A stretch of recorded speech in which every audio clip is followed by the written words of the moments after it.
زما معززو مسلمانانو، دا عرفې فضایل ذکر شو. الله دې وکړي چې موږ له په عرفه کې هغه د دغو اعمال صالحو توفیق راکړي. نن به دوه خبرې وکړو. اوله خبره دا چې عرفه به کلی، دویمه خبره دا چې عرفې ته عرفه ولې وایي. نو په دې کې د نبی کریم صلی الله علیه وسلم یو حدیث هم دی او ټولو کتابونو د عرفې تعریف دا لیکلی دی چې د ذوالحجې نهمې ورځ ته دا یوم عرفه ویلی شي، او دا د نبی کریم صلی الله علیه وسلم نه هم ثابت دی. نبی کریم صلی الله علیه وسلم کان رسول الله صلی الله علیه وسلم، او نبی کریم صلی الله علیه وسلم یصومو چې روژه به نیوله 9 ذی الحجه، هغه د ذوالحجې په نهمه ورځ باندې، و یصوم یوم عاشورا، روژه به نیوله د هغه ورځې د عاشورا. نو معلومه شوه دا خبره چې هغه یوم عرفه هغه د ذوالحجې نهمې ورځ ته ویلی کیږي. نو چې کم ملک هغه د ذوالحجې نهمه ورځ نو مسلمانان به په هغه ورځ باندې چې کم دی هغه روژه نیسي. دې وجې نه زما عزتمندو، هغه انسانانو له پکار دی چې د خپل ملک په اعتبار سره د ذوالحجې په نهمه ورځ باندې هغه چې کم دی روژه ونیسي. دې له موږ مسلمانانو له د بل ملک چې کم دی هغه رویت او د بل ملک چې کم دی هغه دغه زموږ دپاره شرط نه دی.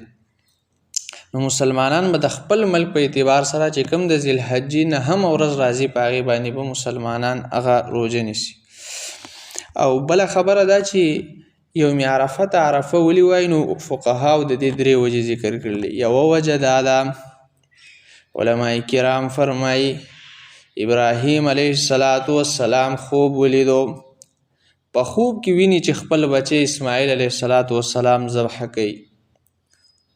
نو زما معززو مسلمانانو چې کله خوب ولیدو د 8 ذوالحجه وه، نو ابراهیم علیه السلام ذهن ته دا خبره راله چې آیا زما دا خوب ټیک دی که ټیک نه دی.